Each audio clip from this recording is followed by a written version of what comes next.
నమస్తే AP01 న్యూస్కు స్వాగతం. నా పేరు తన్నీర్ శ్రీనివాసులు. ముందుగా సబ్స్క్రైబ్ చేద్దాం.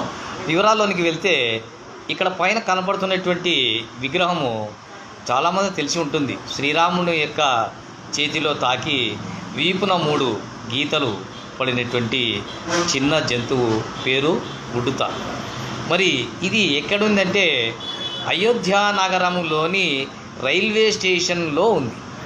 విశాలమైనటువంటి ఆ యొక్క రైల్వే స్టేషన్లో శ్రీరామునికి ఇష్టమైనటువంటి ఉడతను విగ్రహంగా ఏర్పాటు చేశారు. మరి ప్రస్తుతం ఇక్కడ ఉన్నటువంటి యాత్రికులు ఎక్కడున్నారు? అయోధ్యలో ఉన్నారు.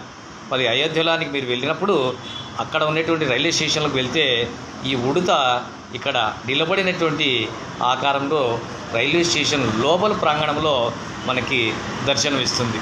ఇటువంటి నేపథ్యంలో మరి శ్రీరామచంద్రునికి ఇష్టమైనటువంటి ఈ జంతువుని కూడా వదలకుండా అయోధ్యపురిలో నిర్మాణంలో ఉన్నటువంటి శ్రీరాముని చంద్రుని యొక్క అయోధ్యపురిలోని మరి రైల్వే స్టేషన్లో ఈ విధంగా మరి ఉడత యొక్క విగ్రహాన్ని ఏర్పాటు చేశారు. మీరు బైద్యనాథ్కి వెళ్ళినా కానీ అక్కడ ఉన్నటువంటి విగ్రహం యొక్క రూపురేఖలనే మన రైల్వే స్టేషన్లో కనపడతాయి. కాశీలో ఉన్నటువంటిది మన పైన కనపడతాయి. ఓంకారేశ్వరం ఆలయం కూడా రైల్వే స్టేషన్ పైన కనబడుతుంది. మహాకాళేశ్వరం దేవాలయం పై విధంగా పైకి కనపడుతుంది. ఇలా మహోన్నతమైన